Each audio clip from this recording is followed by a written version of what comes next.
මම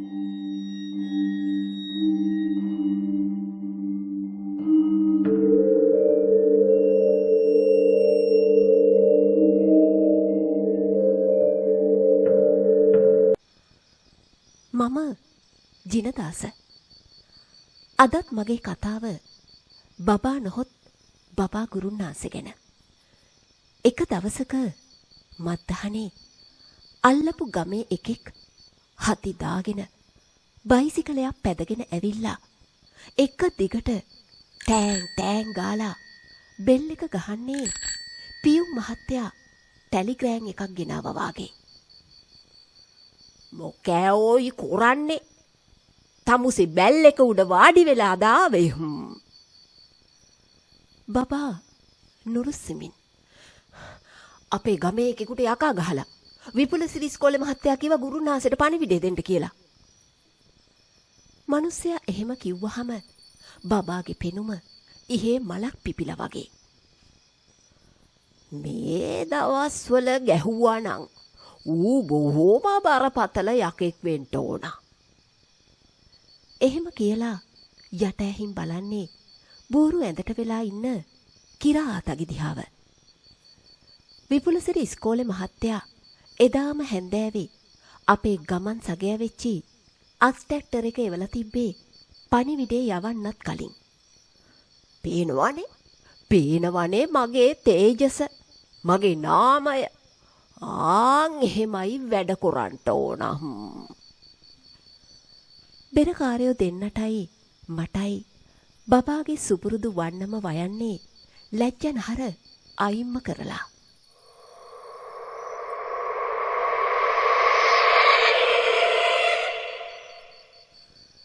විපුලසිරි ඉස්කෝලේ මහත්තයාගේ පණිවිඩේ හරි. හොඳට හදපු ගෙදරක්. ඒගේ ඉස්සරහා සෙනග පිරිලා. හූහඬක් එන්නේ මිදුලේ කෙළවරකින්. මිනිස්සු එක්කහු වෙලා යකා වැහිලා ඉන්න එකාව පොල් ගහක ගැට ගහලා. ඒකත් මිනිහගේ යට ඇඳුම පිටින්. බබා ට්‍රැක්ටර් එකෙන් මහ දැන මුත්තා වගේ බැස්සට මොකද යකා වැහිලා ඉන්න එකාගේ හූවට වෙවුලලා ගැස්සිලා ගිහින් වැටෙන්න ගියාට දන්න වැඩ සේරම දාලා පය බුරුලෙන් තියලා බේරිලා සටපට සංරුන් රින් ගාලා මතුරලා පටාස් ගාලා අප්පුඩියක් ගහලා එහෙමද? සහ පිරිවර එක්කම ඇවිදින් බලහන් මේ බබානිස් ගුරුන්නාන්සේ නවත්තන්ට හැකිද කියලා. එහෙම කීවේ එකතු වෙලා හිටිය මිනිස්සුන්ගේ හිත්වල බබා ගැන ගරුත්වයක් ඇති වෙන විදිහට. තව ඩිංගිත්තක් එහා මෙහා වුණා නම් හොම්බාර කළුගල් බැම්මේ. පාල රහසින් වගේ බබාට කීවහම පාලට රවලා ඔරවලා බබා කෙලින්ම ගියේ ගහේ ගැට ගහලා ඉන්න ආතුරය ළඟට. අපේ අප්පා බලනවලා මේ කොල්ලගේ අතපයත් හීරිලා ගිහින්. ඇතුළතේ යකෙක් හිටියාට ශරීරේ මිනිස්සෙක්ගෙන. මොන යකා වැහුණත් මෙහෙම ගැට ගහන්න හොඳ නෑ. එව්වට තමයි මන්තර තන්තර තියෙන්නේ. මේ මම වාගේ බොහොම බලගතු ගුරුන්නාන්සෙලා ඉන්නේ. බබා පම්පෝරි ජාතකයේ දිගාරිනකොට එතන හිටිය එකෙක් ඉස්සරහට ඇවිල්ලා කිව්වේ ගුරුන්නාන්සේ ඔහොම කියන්නේ නෑනේ මේක අපිට ගහපු ගැහිල්ල දන්නවනම් කියලා. හැබැයිමයි ඒ මිනිහගේ ඔළුව පැලිලා තොල් පැලිලා තව කීප දෙනෙකුගේම ඒ විදිහයි. ආන්න බබාගේ හුලම් බැස්සා. ඒත් ඒ ගැන අඟවන්නේ නැතුවම බබා කොහොම හරි ඉතින් මේ කව ගහෙන් ලෙහලා ගන්න ඕනෑනේ. ජිනදාස ළමයෝ කීප දෙනෙක් එක්ක එක්කාසු වෙලා මේ ආතුරයව පොල් ගහෙන් ලෙහලා අතපය ගැට ගහලා බිම වාඩි කරෝමු. එහෙම කීවේ මට බෑ බබෝ තමුසෙට ඕනනම් ගලවනවා කියලා කියන්න තබා හිතන්නවත් මට කාලයක් දෙන්නේ නැතුව. ඇත්තමයි සේරම ඉස්සරහා බබාට බැනගෙන යන්න හිතුණත් ඒක කරන්න බැරි තරමට අසරණ වුණු මම බෙරකාරයෝ දෙන්න දිහා බැලුවා. නාහේ කැඩුණු බෙරකාරයා පාල යාන්තමට මගේ උදව්වට ආවේ මගේ අසරණ බැල්ම දරා ගන්න බැරුව වෙන්න ඇති.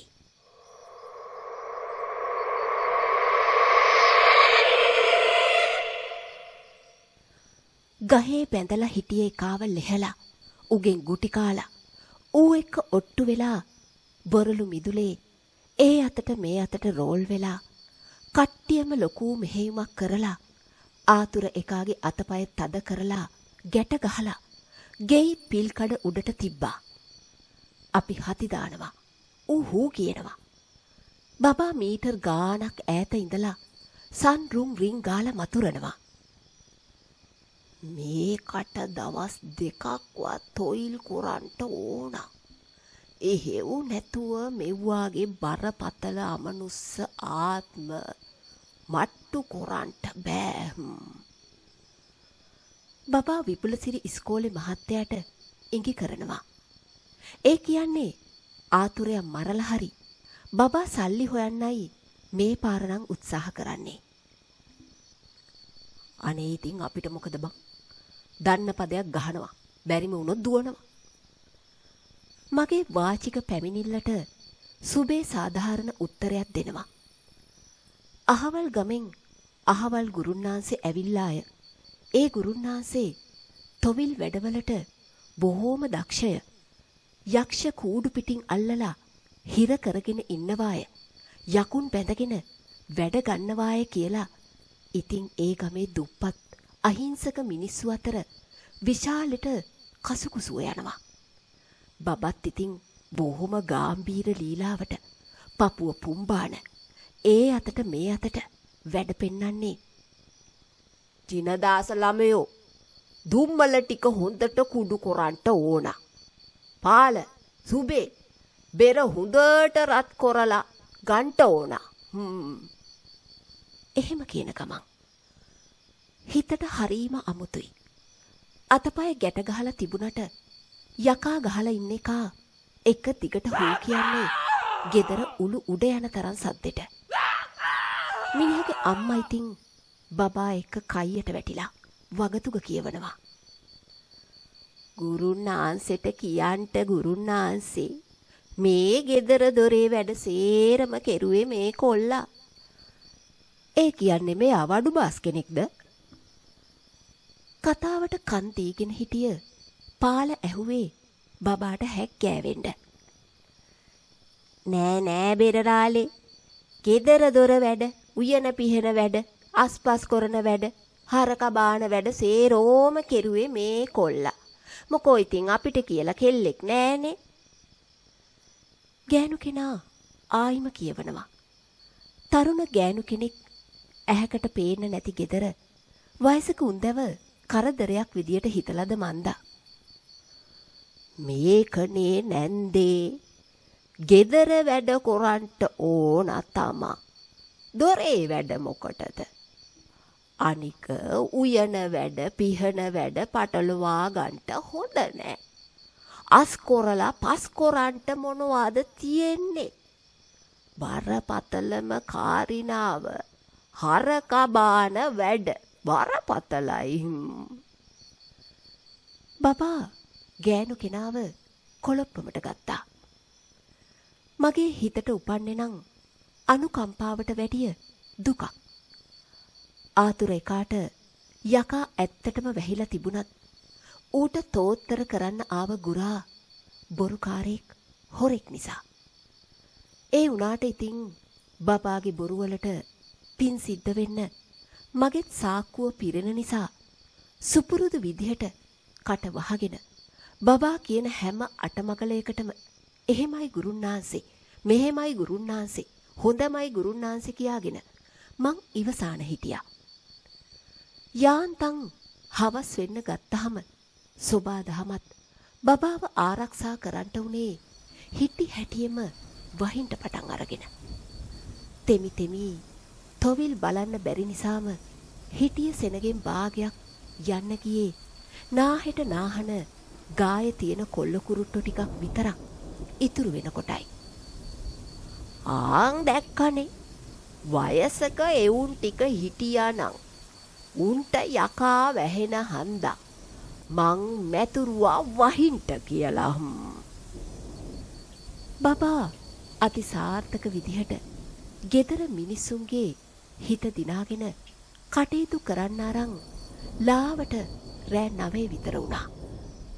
දැන් ලාවට බෙර ගැහිල්ල ගෙයි සාලේ මැද පාලගෙන් දුම්මල ඇල්ලිල්ල සුබේගෙන් මට තිබුණේ දුම අතරින් ගෙයි එහාට මෙහාට වැලි ගහන බාරදූර කටයුත්ත. ඒත් එදා මගේ හිත තිබ්බේ බොහොම බයෙන්. මොකද කට කැඩුණු කතා කියන කටකාර විසේකාර කොල්ලෝ ටිකක් හිටිය නිසා. උන් එකෙක් කුකුලෙක්ව කිහිල්ලේ ගහගෙන හිටියේ කිසිම අනුකම්පාවක් නැති විදිහට.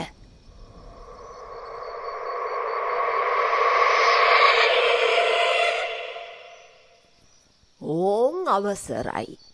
මේ ආතුරයට බැල්ම දාගෙන වද දෙන නීච මල යක්ෂයා මට පෙනෙන්ට ඉඟියක් දුන්නා නම් ඉල්ලන පිදේනියක් ගැන ඔත්තුවක් දුන්නා නම්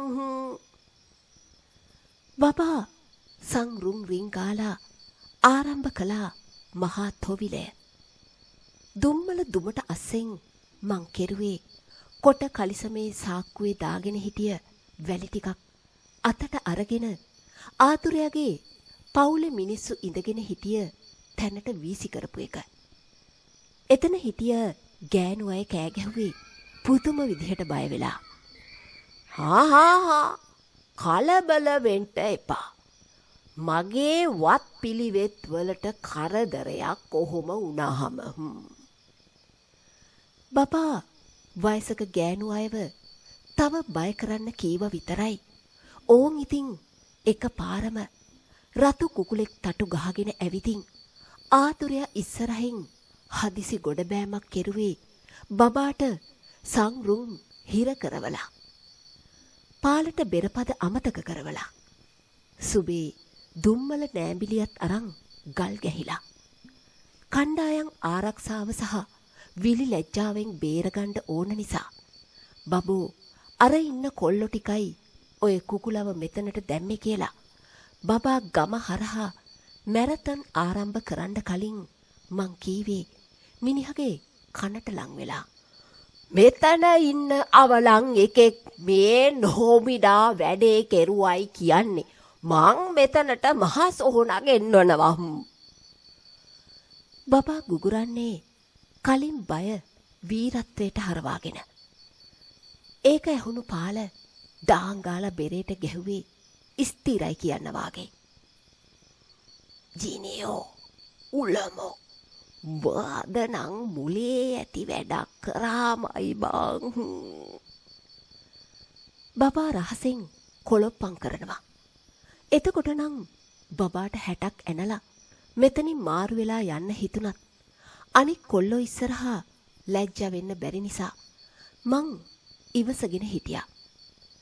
දැන් ගේ පුරවල දුම්මල දුම අහස ගොරවල වහිනවා. පාල හරි ලස්සනට බෙරේ ගහනවා. එක පාරම බෙර ගහන පාල වීසි වෙලා ඇවිල්ලා මහ මල් තට්ටුව ළඟ වැටුනේ දඩීරියන් ගාලා. හත් වලාමයි.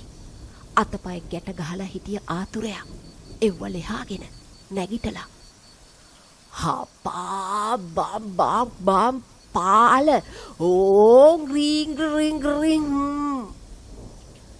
බබාට ඇඬෙන්න ඔන්න මෙන්න තේති බබාවත් තල්ලු කරගෙන මහා හුවක් කියපු ආතුරයා මහා වැස්සෙම මිදුලට පැනලා දිව්වේ පුදුම වේගකින්. ආන්දිව්වා ඕන් අල්ලපියෝ ඔය දුවන්නේ කනත්තට.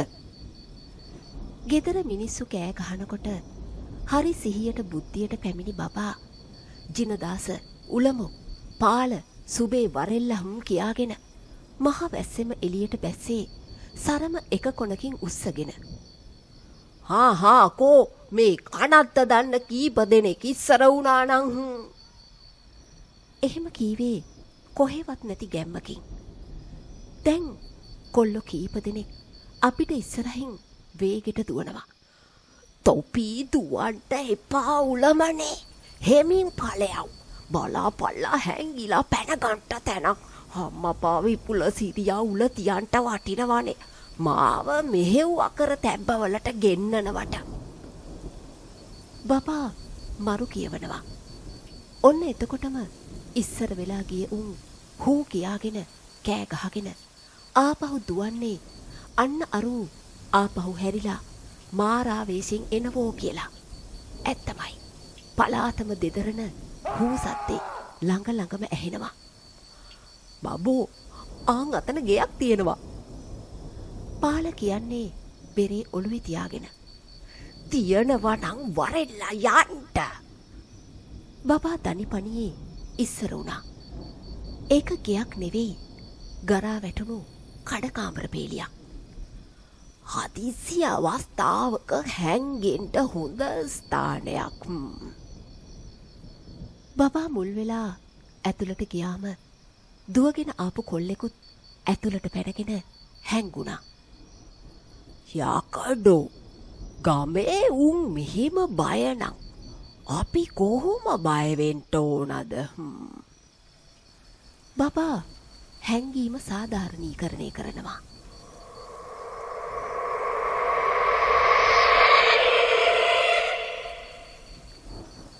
අහල පහලට අකුණු ගහලා විදුලි කොටලා ටික ටික වැස්ස ධාරානිපාත වුණා. ඒ විදුලි එළියෙන් අපිට වටපිටාව සැරින් සැරේ පැහැදිලිව බලා ගන්න පුළුවන් වුණාම ඈ අරක උඹලා කාට හරි ගුටි දුන්නද? සුබය අහන්නේ කෙළවරේ ගුලි වෙලා හිටිය ගමේ කොල්ලගෙන්. ඌ උත්තර දෙන්නේ නැහැ. අපි මේ ඉන්නේ හැංගිලා නෙවෙයි. සැඟවී සිට අල්ලගන්ට. මේක කෙමක්. ඒ පාර ඉතින් බබා සුපුරුදු පම්පෝරිය ගහනවා. ඒත් මට මොකද්දෝ අමුත්තක් තේරුම් ගියා. විදුලි කොටනකොට ඒ එළියට පරිස්සමට මම බැලුවේ අර කොල්ලගේ මූණ. හත්වලාමයි බබෝ මේ ඉන්නේ යකා වැහුණු ආතුර එකා කියලා මං නැගිට ගන්නකොටම මගේ කකුලකින් අල්ලගත්තු ඌ දෝයි ගාලා බිමට ඇදලා දාලා පැන්නේ බබාගේ ඇඟට. ඒ පැන්නේ හූ කියාගෙන. අම්මෝ අපුච්චෝ බුදු අම්මෝ මාව මරනෝ අයියෝ ජිනියෝ. බබා කෑ ගහනවා. කෑ ගහනවා නෙවෙයි විලාප තියෙනවා. මට නැගිට ගන්න බැරි වුණාට සුබේ පැනලා ආතුරයව බබාගේ ඇඟින් අයින් කරන්න දඟලනවා. බිම වැටිලා ඉන්න එකෙන් ප්‍රයෝජනයක් ගන්න හිතපු මං හෙමිහිට එතනින් එළියට බඩ ගන්නට උනාට ළඟටම පාත්තුන හෙනයක් හින්දා ඒ අදහස අතෑරලා කඩ කාමර පේලියේ ඇතුළට බඩ ගන්න පටන් ගත්ත ගමන නතර උනේ කාගේම හරි කකුල් දෙකක් අල්ලගෙන. බුදු අම්මෝ කියලා කෑ ගහන්න හදනකොටම අනේ කෑ ගහන්න එපා බං මං පාල. ඇත්තමයි. ඒ පාල මිනිහා බෙරේ ඔළුවේ තියාගෙනම මුල්ලක හැංගිලා. අනිත් පැත්තේ බබයි සුබෙයි මාරුවෙන් මාරුවට ගුටි කන සද්දේ ඇහෙන්නේ රතිඤ්ඤා පුපුරන ගානට. ආයිම යටි උගුරෙන් හුවක් තියපු ආතුර එකා නිශ්ශබ්ද වුණා වගේ. ඌ අරුන් දෙන්නව මැරුවද බං? සුබේ බය වෙලා මාවත් බය කරනවා. බබා වගේ එකෙක්ගේ ගෝලයා වෙච්ච එක ගැන තිබුණු කලකිරීම පුදුම විදිහට වැඩි වෙලා ඉහමුල පුපුරන්ට වගේ වෙනකොට ජිනදාස උලමෝ උඹ කොහෙද? බබාගේ සද්දය ඇහුණ විතරයි ගුරුවරයා කෙරෙහි අපරිමිත භක්තියෙන් උන් මැරිලා නෑ ඕයි එනවකු බලන්න යන්න කියලා පාලවත් ඇදගෙන බබාලා හිටිය පැත්තට හෙමිහිට කිට්ටු කරන්න උනා. ආතුරයා බිම වැටිලා ගුරුනාන්සේ මුල්ලක ගුලි වෙලා සුබේ පරණ මේසයක් කුඩුපට්ටම් කරගෙන බිම වැටිලා ඉක්මන් කොරා පල්ලා මොනවා හරි හොයා පල්ලා මුගේ අතපය ගැට ගහන්න. බබා කියන්නේ අපි ලනු කඹ අතේ කටේ තියාගෙන ඉන්න ගාන්ට බෙරේ වැරපටි තම අලෙහෙල ගාන්ට වෙන්නේ. පාල කියන්නේ මහ නෝන්ජල් විදිහට. හිතින් ලෙහපියකෝ මොකැයි ඕකේ පටි ලැහෙව්වයි කියලා වස් වදිනවද ලෙහැපියකොහුම්. බබා ලදරු පාසල් එකෙක් වාගේ නාහෙන් අඩනවා. ඉතින් මට මොකෝ මන් ලෙහන්න අරන් දීපම් බබෝ අලුතින් බෙරයක්. මොකෑ ආයිම මේ වාගේ වැදගත් ගුටි කන කාරියකට යනකොට අරගෙන යන්න. පාල කියවන ගමන් බෙරේ පටි ලෙහෙලා බබාගේ ළඟට වීසි කරනවා. කොහොම හරි බබා මගෙත් උදව් ඇතුව ආතුරයාගේ අතපය ආයිම ගැට ගැහුවේ ඌ නැගිටීවි කියන මර බයෙන්. මූට වැහිලා තියෙන්නේ මල්ලව පොර ගහගත්තු එකෙක්. මූ ගහපු පාරවල් වල කැක්කුම අල්ලන්නේ අද නෙවෙයි තව සතියකින්. බබා එහෙම කියන්නේ කෙඳිරි ගාන සුබේ දිහා යට ඇහින් බලන ගමන්. අනේ ගුරුනාන්සේ දැන්වත් යමුවෝ යට. මොකෑ තව ඉඳලා ගුටි කණ්ඩද? අපි බබාට යෝජනා කරනවා. එහෙම කොහොමද බං මෙහෙම ගුටි කපු එකේ නිකන් යන්ටද? මේ කව මෙහෙම අල්ලලා බැඳලා ගාන කඩා ගන්න ඕන. බබා එහෙම කියනවා. ඒකත් ඇත්ත. හැබැයි මේ කව කරේ තියාගෙන හරි අරන් යමු. සුබේ කොන්දට අත තියාගෙන කෙඳිරි ගාලා කීවේ පාලයි මගේ දිහා බලලා. උඹලා දෙන්න උස්ස ගනිලා කියනවා වගේ. කොහොම හරි මහ වැස්සේ දැන් පාලයි මමයි ආතුරයව කර ගහගෙන එනවා. බබයි සුබේ කොර ගහගෙන යනවා. ඒ යනකොට එකම පාර ඇහෙන්නේ ගෙච්චි හඩක්. අපි සේරෝම මීත් නැතුව නතර වුණා. මේ වෙලාවට තමයි බං කූඩේක දාගෙන පිටේ එල්ලාන අපේ අප්පුච්චව ගෙනාවනම් කොයිතරම් හොඳද කියලා හිතෙන්නේ. බබාට කිරා ආතව සිහි වෙලා. මට නම් ඒ වෙලාවේ බබාගේ අත්ත මුත්ත කිත්ත එක්ක හත්මුතු පරම්පරාවම සිහි වෙලයි තිබුණේ. උස්සගෙන යන එකාගේ බර ටික ටික වැඩි වෙන බවක් මුලින්ම දැනුනේ පාලට. මිනිහා ඒ ගැන කීවහමයි මටත් ටික ටික ඒක තේරුම් ගියේ. මහ වැස්සෙත් උගේ ශරීරේ ගිනි රස්නේ. අපි ඉස්සරහට යන්න හදනකොට කවුදෝ පිටිපස්සට අදිනවා. මං එක පාරටම හැරිලා බැලුවේ ආතුර එකාගේ ඔළුව පැත්තෙන් උස්සන් එන පාලගේ පැත්ත. තත් විලිස්සගෙන දිව එළියට දාගෙන විශාල බල්ලෙක් වගේ එකෙක් පාලගේ ළඟ ඉන්නවා දැක්ක විතරයි දෝයි ගාලා ආතුරයාගේ කකුල් බිම අතෑරපු මං හූ කියලා දුවන්න හැදුවා විතරයි. හරක පොලේ ගැහුවා වාගේ මුණින් අතට පත බෑවුනේ වේගෙන්. මොකෑ උලමෝ උඹට වෙලා තියෙන්නේ? දැන් මේක මැරෙන්නේ යකා ගහලා නෙවෙයි. උඹලා බිම අතෑරලාමයි. බබා මාව නැගිටවන ගමන් කුංකුක් ගානවා. බබෝ මාසෝන ඉන්නවා බපාලගේ ළඟ. රහසින් එහෙම කියන්න හිතුවත් කටෙන් වචන පිට වෙන්නේ නැහැ. හොඳ වෙලාවට උඹ මඩගොඩට වැටුනේ නැත්තම් ඒ වැටුණු වැටිල්ලට මූණක් අලුතෙන් තියන්න වෙනවා කියලා සුබේ මගේ හිත හදනවා. කොයිතරම් හිත හැදුවත් මට විශ්වාසයි මං දැක්කදී. ඒත් මේ මොහොතේ මේක කියලා තවත් විහිළුවක් වෙනවට වැඩිය ඕන දෙයක් වෙච්චාවේ කියලා මගේ ආරක්ෂාව මම සලසගන්න හිතට ගත්තා. ඊට පස්සේ උගුඩුවා වාගේ බලාගෙන ඉන්නවා. උස්සලා ගනින් ඕක අරන් යන්ට. බබා කියන්නේ මහා ලොකු කමට.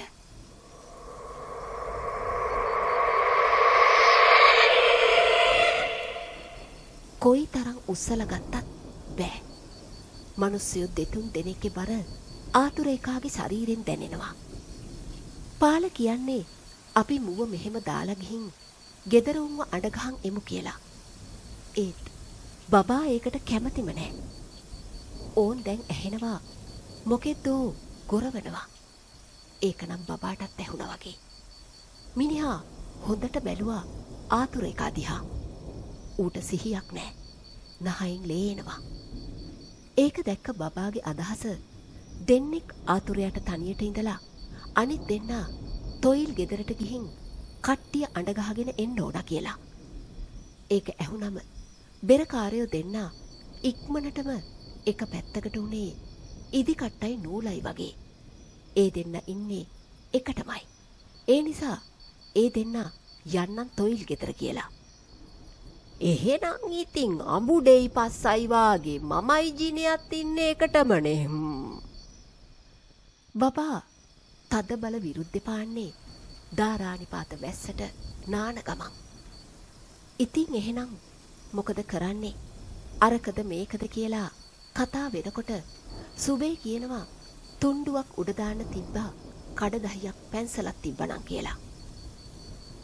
තුණ්ඩු උඩ දාන්න මේක සීට්ටුවක්ද මීමෝ? බබා ගොරවනවා. කොහොම හරි බෙරකාරයෝ දෙන්න යන්නත් මමයි බබයි ආතුරයා ළඟ නවතින්නත් තීරණය කළේ ගුරා ගියාම ඒක හරි නෑනේ කියලා පාල පැහැදිලි කළාමයි. මරණයට කැප කරපු එළුවෙක් වගේ බෑහ් බෑහ් කියන ගමන් මටත් බබා එක්කම ඉන්ට උනේ සංසාරේ කරපු පව ගෙවන්නම සිද්ධ වෙන නිසා වෙන්න ඇති.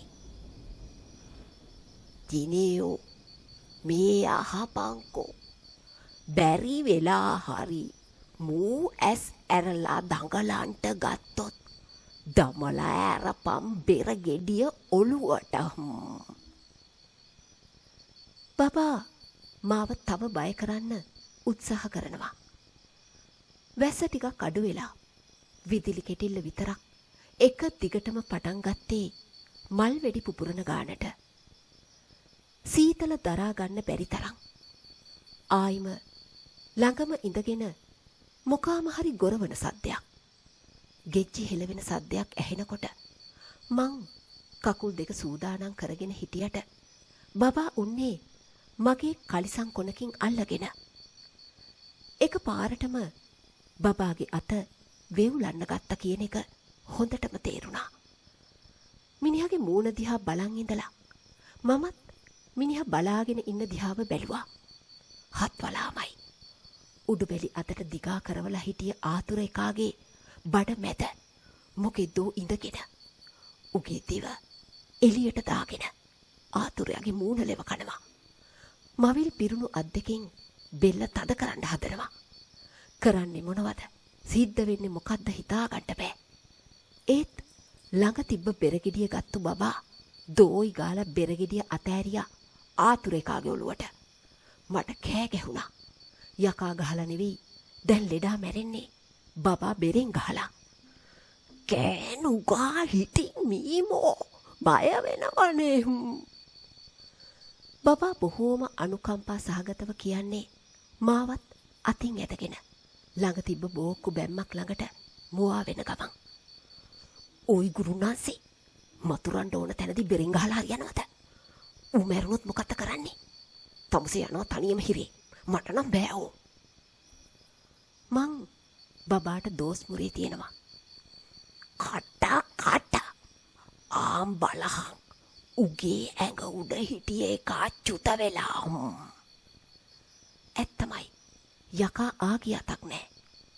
මං මතුරන ගමන් බාං බෙරෙන් ගැහුවේ ඒක කෙමක්. බබා සුපුරුදු මුසාවාදය අතාරිනවා. කීප දෙනෙක්ගේ කටහඬවල් ඈතින් ඇහෙනවා. බබා ටක් ගාලා මාවත් ඇදගෙන ආතුර එකා ළඟට ගිහින් හිටගෙන සංරුම් රින්ගාලා මතුරන්නේ මහා හයියෙන්. අප්පා ආතුරයාගේ ඔළුව පැලිලා. ඌ අම්මේ ගාලා කෙඳිරි ගාන්නේ බොහෝම අපහසුවෙන්. අම්මා දැන්ද අම්මා සිහි උනේ. කොහොමද දුවපු දිවිල්ල? හිතුවේ මට අල්ලගන්න බැරුව යන්ටද? ඒවා කොහෙද පුතෝ මේ බබානිස් කුරුන්නාන්සේ එක්ක මේ ආතුරයාගෙන් අයින් කොරගෙන මගේ ගෙදරට ඕන යකෙක් අඬ ගහන් යන්න මං බය නෑ. මං බබානිස්. බබා ගුගුරන්නේ බෙරකාරයෝ දෙන්න එක්ක එතනට ආපු අනික් අයට පේන්න ඇහෙන්න.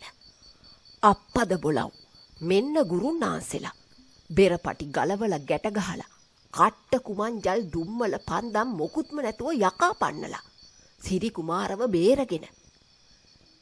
වෙච්චි දේ හරියට දන්නේ නැති ගමේ මිනිස්සු බබාගේ ගුණ වයනවා. වයන්න තිබ්බ බෙරේ කුඩු කරලා තියනවා දැක්ක පාල බබාගේ ගුණ හොඳටම වයනවා.